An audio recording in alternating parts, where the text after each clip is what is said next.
Hey, Mike, you're on the news. Sorry, I'm new to this kind of stuff.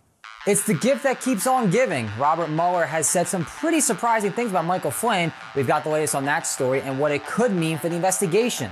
Plus, NASA has sent a probe to analyze a possible doomsday asteroid. Also, we've got the updates on a shocking murder of a Temple student last year. Plus, a bunch of other news. From WHIP News, I'm your guest host, Michael Carey, and this is your WHIP Weekly News Crackdown. Special counsel Robert Mueller said on Tuesday that former National Security Advisor Michael Flynn should serve little to no time in prison due to his assistance in the Russia investigation. And interestingly, other ongoing investigations.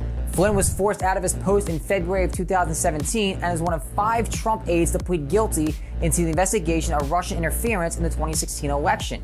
He admitted to lying to FBI investigators about his meetings with Russia's ambassadors before Trump took office. According to Mueller, Flynn has participated in 19 interviews with prosecutors and provided, quote, substantial assistance, end quote, to the investigation. This leads many to believe that Michael Flynn has completely flipped on the administration and is now working hand in hand with federal investigators.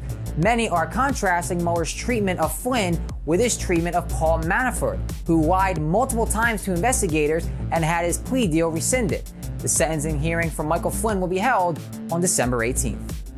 The Dow plunged 799 points on Tuesday after President Trump tweeted, quote, "I am a tariff man," end quote, and threatened to restart a trade war with China if an agreement is not met.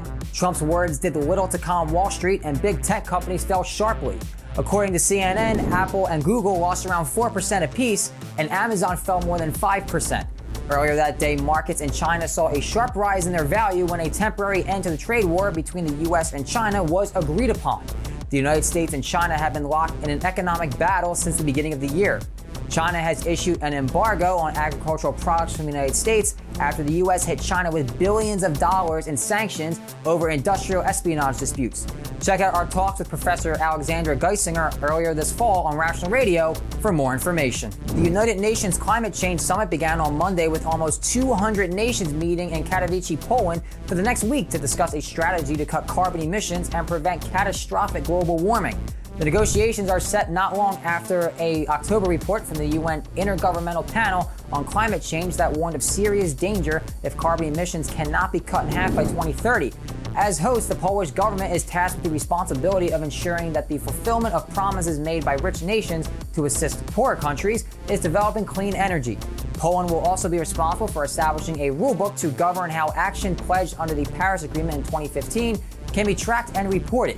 The summit is taking place against a backdrop of controversy as many countries criticize Poland for allowing the meetings to be sponsored by 2 coal mining companies. Ironically, Katowice's main industry is coal mining. On Monday, December 3rd, NASA's deep space explorer osiris-rex flew within a dozen miles of the asteroid Bennu.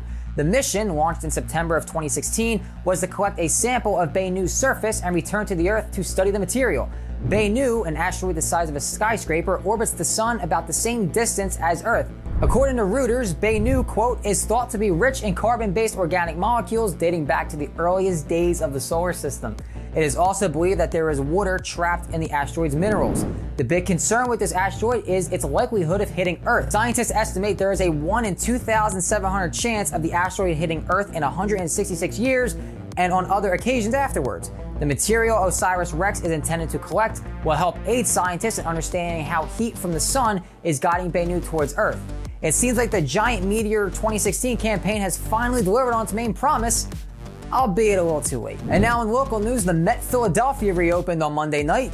It was restored to its old glory following a long history of a variety of venues. The Met has been renovated with $56 million in total restorations. Built in 1908 as the Philadelphia Metropolitan Opera House, its popularity has fluctuated until its renovation under the stewardship of Live Nation, according to NBC 10. Bob Dylan performed Monday night, and popular artists like Meek Mill, John Legend, and Weezer are set to perform there in the coming months. Oh, great. And now it's time for campus news!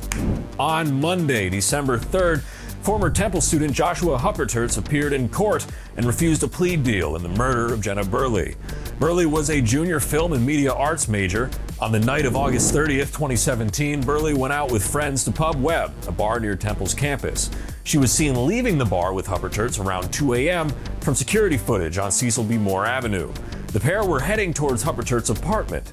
According to the Temple News, police found blood near the kitchen sink, the apartment's rear door, and on a trash can lid. In the apartment, police also found 10 to 15 pillowcase-sized bags of marijuana and $20,000 in cash. Burley's body was found at Hupperterz's grandmother's house later in the investigation.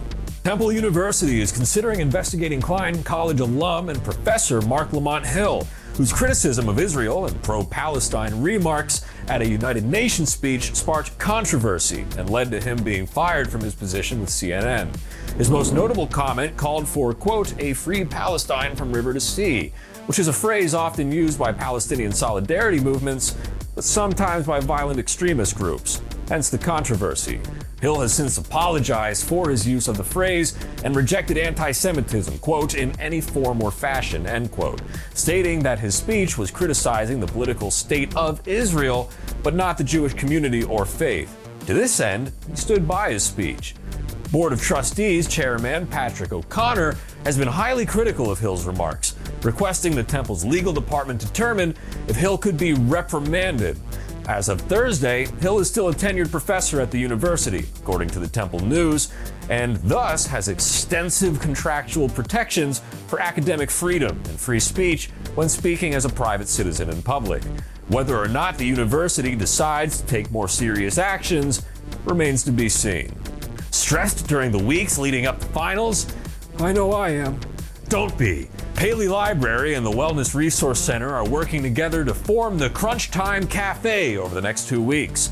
On Tuesday, December 11th, visit the ground floor lecture hall of Paley Library for free breakfast between 7:30 and 10:30 a.m. On Wednesday, December 12th, the space will be set up with a digital campfire and snacks between 10 a.m. and 1 p.m. On Thursday, December 13th, library staff will be handing out snacks throughout the library all day. The following week, the library will be hosting therapy dogs in the ground floor lecture hall on Monday, December 17th from 12 to 1:30 p.m. and Tuesday, December 18th from 10 to 11:30 a.m. Make sure you check out those cute therapy dogs. And that's all the time we have for today. Tune in at this time next semester for more of the news you care about. Also, thanks to Michael Carey, the guest host of today. He's worked at WHIP News for a while, is a former member of the WHIP News team, and served as program director at WHIP this year. Now he's going to do real life things at NASCAR and, some stuff like that. We'll still be hearing from him from time to time. In any case, I'm Tony Pearson. This has been the WHIP Weekly News Crackdown. There will be some long story short content over winter break. Freaking December. Enjoy it, good stuff. Peace. Oh, that was weak. It's not stopped yet. Oh, come on, man.